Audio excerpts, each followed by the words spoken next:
السلام عليكم، مرحبا بكم معايا في فيديو جديد. اليوم ان شاء الله غادي نشارك معكم روتين مميز لتحضيرات شهر رمضان. طريقتي في تحضير الكسكسو المغربي، حشوات اقتصاديه اللي غادي تنفعكم اثناء هذا الشهر هذا، وكذلك تنظيم البلاكارات ديال التقضيه. خليكم معايا حتى اخر الفيديو، فرجه ممتعه. الفيديو صورته معكم على ايام متعدده. اول حاجه غادي نبداو بها هي التقضيه. كانت ناقصاني بعض الاشياء فديتكم معايا. انا الاغلبيه ديال الوقت كناخذ الامور ديال الهري من المرجان. عارفه كاين اللي غادي يقول لي من الاحسن تاخديها من الهري كيكون الثمن ناقص اتسيتيرا، ولكن انا كنفضل السوبر مارشي. اول حاجه حيت كنلقى فيه لو شوا. مثلا نقدر نعطيكم مثال، انا كنكون متعوده انني ناخذ واحد النوع من لي بات، فاش كنمشي للهري كنلقى غير نوع اخر، وهكذا كنضطر انني ناخذه. وهاد الحاجه انا كديرونجيني. هنايا انا غير عطيتكم واحد المثال فقط، ما كنبغيش مثلا نبقى ندور في بزاف ديال البلايص، وانا عندي البديل ديال انني نقدر نمشي لبلاصه وحده وناخذ منها كل شيء، وهكذا نربح الوقت. اذا بالنسبه للتقضيه فغادي نشارك معكم بعض المنظمات اللي ولاو متواجدين في الاسواق وبكثره. بالنسبه للتقضيه ديال الهري كنفضل انني نديرها في قريعات ديال الدجاج، هكذا كيبقى المحتوى ديالهم محافظ على الطراوه ديالو. انا عارفه بلي المنظمات ديال الدجاج كيكون الثمن ديالهم زايد شويه، ولكن من الافضل يعني كنصيحه ما تاخذوش العدد اللي محتاجينه كله في دقه، غادي تجيكم القضيه قاصحه هكذاك شويه. من الافضل كل مره خصوا واحد الميزانيه لهاد الامور اللي محتاجينها، ومره خذوا يا اما جوج ديال القريعات او الاربعه على حسب الامكانيه ديالكم. هكذا غادي تدوزوا واحد المده، غادي تلقاو راسكم خديتوا كاع الكميه اللي محتاجينها. هادشي ما كيعنيش ان لي بواط ديال البلاستيك ما يليقوش، كاين واحد النوع اللي مزيان الاستخدام ديالو، غير دائما قلبوا العلامات اللي كيكونوا تحت منهم باش هكذا تعرفوا النوع اللي تقدروا تستعملوه. وكيف ما شفتوا فماشي بالضروره حتى انكم تاخذوا قريعات اللي هما جداد باش تنظموا البلاكارات ديال المؤونه ديالكم، ولكن تقدروا ديروا الغسيكلاج للقريعات اللي ديجا خديتوا فيهم شي حاجه، مثلا الشكلاط او لا كونفيتور او حتى القهوه. غير حاولوا انكم ديروا نفس الشكل باش هكذا يكون حتى المنظر ديالهم زوين. بالنسبه ليزيتيكات فانا ما شريتهمش، وانما صاوبتهم بيديا، كيطيحوا ارخص من انك تاخذهم بواحد الثمن اللي هو شيئا ما باهظ، وفي التالي كيتحيدوا لك من اول مره تغسل فيها القرعه ديالك. الا كنتو بغيتوني نشارك معكم الطريقه ديالي كيفاش صاوبت هاد لي زيتيكات هادو، فما عليكم الا تخليوهم ليا في لي كومونتير، تكتبوا لي كومونتير او لا تخليو لي غير شي اشاره باش هكذا نعرف بانكم بغيتوني نشاركهم معكم الطريقه. هكذا غادي نشاركهم معكم في فيديوهات قادمين ان شاء الله. كاين اللي غادي تجيه بيزار انه دار ليسيكات في قرعه ديال الدجاج اللي كتبين شنو كاين في الوسط ديالها، ولكن لا، انا ما كتجينيش هكذاك، بالعكس عندها بزاف ديال المزايا. اول ميزه من الناحيه ديال الجماليه، كتزين القرعات ديالك كيوليو كيبانوا باللي عندهم نفس الشكل واخا هما مختلفين في الشكل، يعني ما كتوليش تحس بانه كاين واحد الاختلاف في النظره، كيخليوها تكون موحده.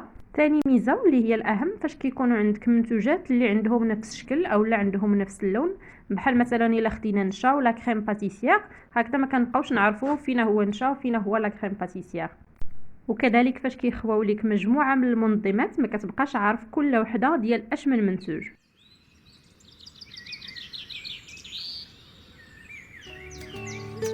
غادي ندوز نشارك معكم طريقتي في تحضير الكسكسو المغربي، غير هو غادي نديرو بالخضره وكذلك بالتفايه. غادي نشارك معكم الطريقه بلا ديتاي، حيت كاينين بعض المتتبعين اللي كيخلعهم الكسكسو كيخافوا يوجدوه. اذا الطريقه اللي غادي نعطيكم اليوم فهي سهله والمبتدئين. اول حاجه غادي نديرو شويه ديال الزيت النباتيه، ومن بعد غادي ندوزوها مزيان ما بين يدينا حتى كنلبسو كل حبه ديال الكسكسو بهذاك الزيت. من موراها مباشره غادي نضيف شويه ديال الماء القدر الكافي اللي غادي يلبس ليا هذاك الكسكسو كله، يعني غادي يفزقو ليا. ومن بعد غادي نخليه ينشف تقريبا واحد 10 ديال الدقائق. من بعد غادي نديرو في الكسكاس وغادي نردو يتفور اول تفويره. بالنسبه لانا كسكسو فانا كندير ليه 3 ديال التفويرات. غادي ندوزو نوجدو المريقه ديال الكسكسو اللي كتجي زوينه بزاف وعاقده. عندي هنايا خديت كوكوط درت فيها واحد البصيله مشلضه، غادي نضيف ليها طوماط سوريز كيجيو زوينين بزاف، غير جربوهم، جربوا تضيفوهم يعني المرق ديال الكسكسو ديالكم. غادي نضيف الحمص كيبقى اختياري على حسب الكميه اللي كيبغي كل شخص. ضفت هنايا انا تقريبا واحد زلافه ونص. غادي نضيف واحد المعلقه كبيره ديال الربيع، غادي نضيف معلقه كبيره ديال السمن، غادي نزيد شويه ديال زيت الزيتون، وما غادي يبقى ليا غير العطريه. عندي الملحه، الابزار، سكينجبير، الخرقوم، معلقه صغيره مع مرش ديال العطريه ديال المروزيه، هي اختياريه. معلقه صغيره ديال القرفه مطحونه، واحد العويل ديال القرفه عواد، وواحد 3 ديال الحبات ديال التمر كيعطيو بحال واحد الطيبه ديال الحلاوه للمريقه ديالنا. كنشحروا المكونات ومن بعد كنمرقها وكنخليها طيب. من بعد ما تفور ليا الكسكسو المره الاولى فكنحيدو كنرشو بالماء والملحه، كنرشو مزيان وكنخليه ينشف للمره الثانيه. اما في الجنيب فانا كنكون وجدت الخضيره ديالي وخليتها حتى يطيب ليا اللحم. غادي ندوز نوجد التفايه. خديت هنايا البصله وقطعتها شرائح اللي طويله، خديت الزبيب وغادي نخليه يرطب شويه ديال الماء، غادي ندير واحد شويه ديال الزبده، شويه ديال الزيت، وغادي نضيف العطريه، عندي الملحه، الابزار، شويه ديال السكينجبير، شويه ديال الخرقوم والقرفه مطحونه واحد نص معلقه صغيره مع واحد العوير ديال القرفه. غادي نضيف غير واحد نص كاس ديال الماء باش ما كتحرق لياش هذيك العطريه، وغادي نضيف الزبيب اللي خليته تزيق مزيان حتى كتحيد منه هذيك الغبره، كنشللو وكنضيفو فوق من البصيله. من بعد كنغطيها وكنردها طيب على عافيه مهيله وكنخليها حتى كتقلى ليا. من بعد ما كتقلى فانا كنضيف ليها واحد 3 ديال الحبات ديال المسكه الحره، كتعطيها واحد النسمه زوينه وكتزيد تلذذها. وكنضيف ليها واحد 2 معالق كبارين ديال العسل مع واحد الطريقه ديال القرفه. انا هنايا راه ما تصوراتش، ما عرفتش صراحه الفيديو فين مشى ليا، ما بقيتش لقيته، ولكن راني ضفت العسل وضفت القرفه مدقوقه. من بعد ما طابت ليا اللحيمه ديالي كنحيدها كنخليها ابار. وفي هذيك المريقه فانا كنضيف الخضره اللي كنت ديجا منقياها. الخضره انا كنديرها كامله في نفس الوقت، كتجيني كيجيها كامل الطياب كيدخل فيها كامل في نفس الوقت. ما كنبغيش انا الخضره تكون طايبه وهاريه بزاف، كنبغيها يعني تجي واقفه صحيحه شاده في راسها. اما الكسكسو فمن بعد ما كنخليه كينشف للمره الثانيه فانا كنردو في الكسكاس كيتفور ليا المره الثانيه. وبنفس الطريقه اللي درت ليه في الاول، انا من الاول كنكون دايره الكميه الكافيه ديال الماء والملحه اللي غادي تقدني باش انني نسقيه 2 ديال المرات. اذا من بعد ما كيتفور كنحيدو وكنفزقو بنفس الطريقه اللي درنا في المره الاولى، ومن بعد كنخليه كينشف عاوتاني 10 ديال الدقائق وكنردو لاخر تفويره هي اللي كنسقيو من بعد منها. انا كنقول 10 ديال الدقائق ولكن راه ضروري كيخصكم تقلبوه واش نشف ولا لا.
غادي ندوز نشارك معكم 5 ديال الحشوات اقتصاديه وكيخرجوا كميه كبيره من المملحات.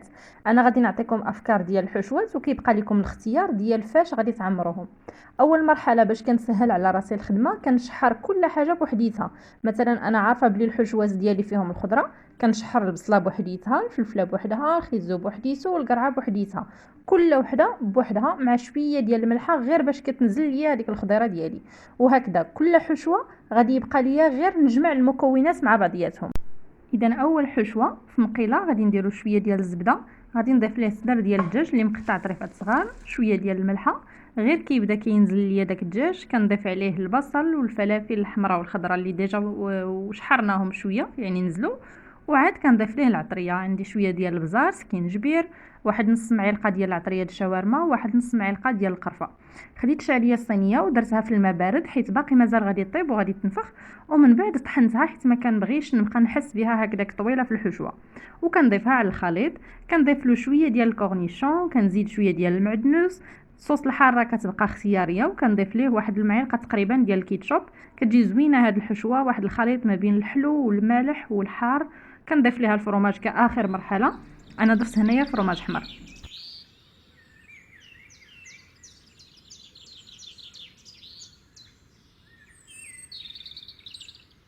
الحشوه الثانيه غادي تكون بالكفته. في نفس المقيله غادي ندير واحد المعلقه ديال الزبده، غادي نديرها كدوب.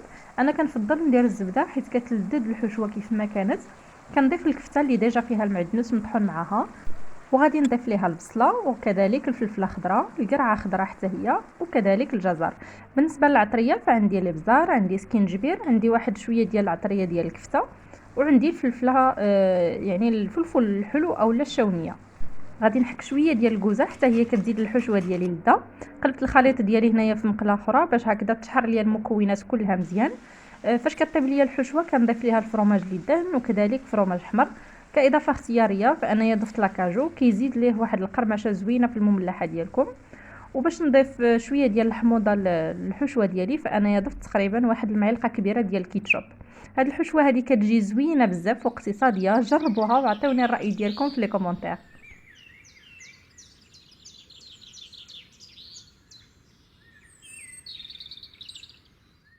الحشوه الثالثه فيها واحد اللذه خطيره ما عندي ما نقول لكم عليها حتى تجربوها وردوا عليا الخبر. انا استعملت فيها الدجاجه كامله، ولكن الا بغيتو تستعملوا غير صدر ديال الدجاج غادي تهناو كاع انكم تحيدوا لها العظومه ابخي. غادي نديرها كطيب مع شويه ديال الملحه، ورق موسى، ازير، ضريسات ديال الثومه، وواحد الضويمه ديال مرق الدجاج، وكذلك الحامض اللي عصرته ودرتو حتى هو يعني بالقشره ديالو، مع شويه ديال زيت الزيتون، وكذلك واحد المعلقه صغيره ديال سكينجبير. غادي نزيد ليها الماء باش هكذا غادي نسلقها. من بعد ما كطيب فانا كنقطرها ومن بعد كنطحنها. غادي ندوزو نجمعوا المكونات كاملين هكذا في واحد المقيله. غادي ندير واحد المعلقه كبيره ديال الزبده، كنضيف ليها داك الدجاج اللي طحنت مع البصله والفلافل الحمراء والخضراء، وكذلك الجزر اللي كيكون بكميه كبيره شويه. غنضيف شويه ديال صويا صوص، القرفه مطحونه، شويه ديال الابزار ولا صوص الحاره فهي اختياريه. من بعد ما كيتجانسوا المكونات كلهم مع بعضياتهم فانا كنضيف الزبيب، الكركاع غير شويه شويه، وكذلك فرماج حمر. ما تقدروش تخيلوا المذاق ديال هاد الحشوه من بعد ما كنضيف ليها العسل، كتجي خطيره بزاف. ما تحكموش دابا، سيروا حتى تجربوها ورجعوا عطيوني الراي ديالكم في الكومونتير.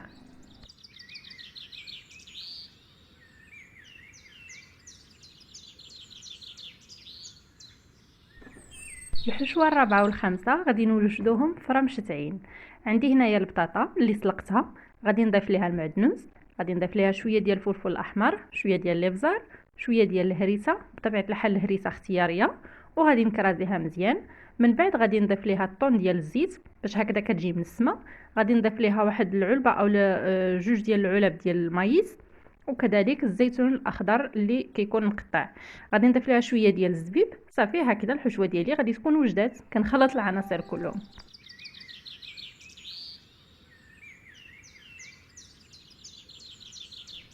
الحشوه الخامسه غادي يبغيوها الصغار قبل من الكبار. المكون الرئيسي ديالها هو الفرماج. انا استعملت هنايا هاد لا ماركه ديال اللي كتشوفوا. غادي نضيف ليه الفرماج حمر غابي، شويه ديال المعدنوس، وهنايا عندي اللوز كونكاسي. بطبيعه الحال كيبقى اختياري، تقدروا تستغناو عليه. هاد الحشوه فين ما عمرتيها كتليق، ما بانت ليكش كاع فنتايا تقدر ديرها هكذا دهنها غير في خبيز وكلها هكذاك حتى هي كتليق. كان هذا اخر اقتراح مني لكم اليوم. غادي نخليكم هنايا، عواشركم مبروكه، والفيديو قادم ان شاء الله.